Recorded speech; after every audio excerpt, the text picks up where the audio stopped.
What is going on, Raider Nation?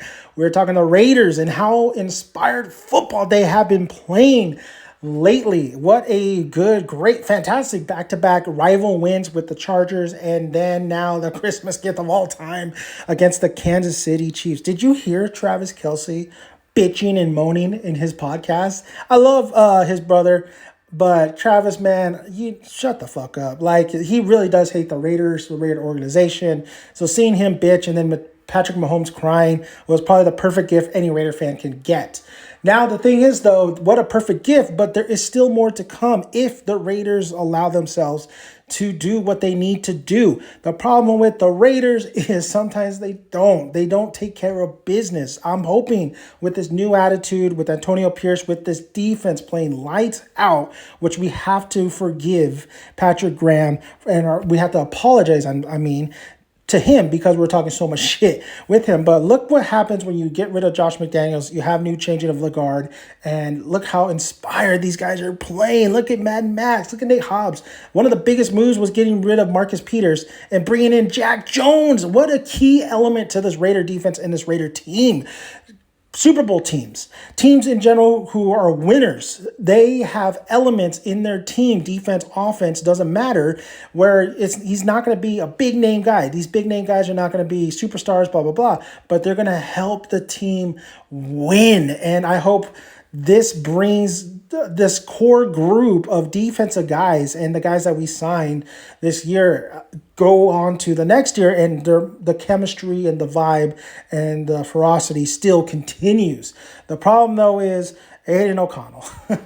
Aiden O'Connell, it's very hit and miss. We go against the Chargers, we blow him out. He's having a hell of a game. I like the kid, man. He's a great backup, but how can you demolish the Chargers even though they probably weren't playing their heart out because they wanted their coach gone? How are you killing them, but then not being able to move the ball, not only against the Vikings, which might haunt us in the long run? That's just how the Raiders go, man. They play to the other team's level, which is frustrating because they could play teams that they could absolutely beat, play in their lower level. It's just, it doesn't make any sense.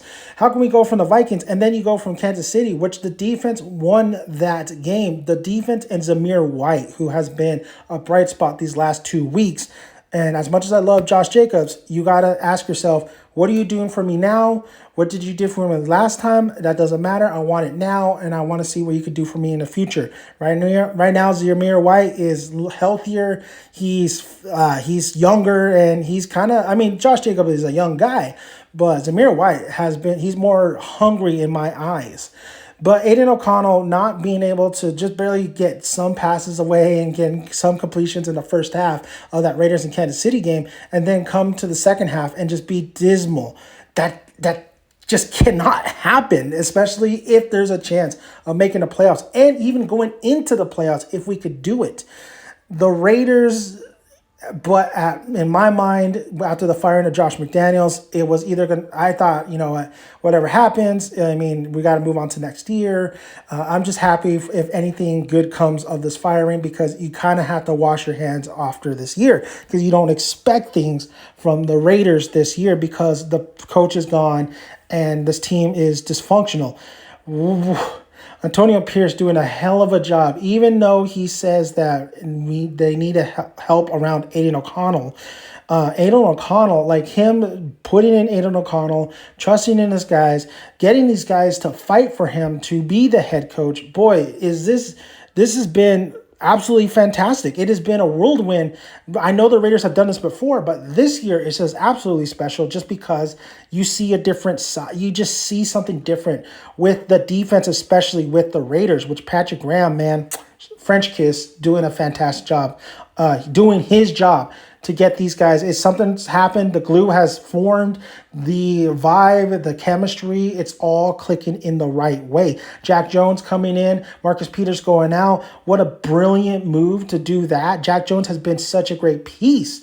Now, Aiden O'Connell, though, going back to him, he's been kind of rough, man. There's been, you just can't do that again in the second half of KC. A lot of these going down to win these two games, a lot is going to have to ride with Aiden and his passing abilities, but it doesn't help that a guy like Devante Adams, who gets paid, who is a superstar, talking a lot of shit, not dropping balls that he should be catching. Sure, they're not as accurate, but you are a top wide receiver still in the game. You need to catch those balls. Same with Hunter Renfrow. Mentally, I don't know what is going on with Hunter. He's that damaged. But third and Renfrow used to be his thing, and he's dropping a critical pass on third down. So things, you say get better, but that time is up. You have to do it now. So I got to see what this offense is going to do going forward. But these are 2 winnable games to get into the playoffs. Can you believe that? We have a chance to get into the playoffs, not only from the wild card perception, but we can win our division. It can actually happen if KC drops 2 games and we win all our games.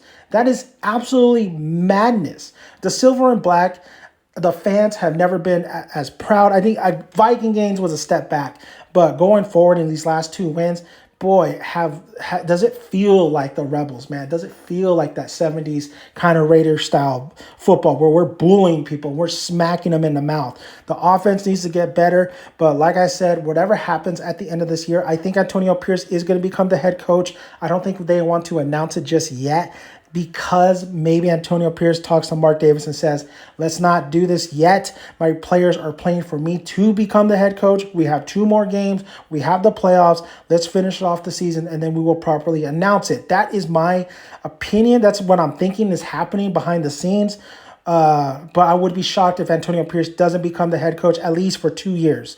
So, man, this is a great time to be a Raider. Like right now, at the moment, we're going to have to see what we do against the Colts. We can't let up. I think the Broncos game is such a trap because Russell Wilson is down. This is where it's going to make the difference. Is Antonio Pierce going to be able to get these guys ready to beat a Broncos team that should be beatable, that should get beat, even though they have Stidham, who used to be our quarterback last year, or a backup quarterback? Is he going to be able to have the Raiders not do Raider shit and really lay an egg? Because this is the same scenario this is a scenario that can happen again, but instead of Raiders versus Chargers and we taking out the Chargers, Raiders versus Broncos, which we always beat the Broncos, that could be a game that we lose and takes us out of the playoffs. So this is what's really going to matter with Antonio Pierce head and all the coaching staff going into these 2 games. But it is fantastic to be a Raider right now.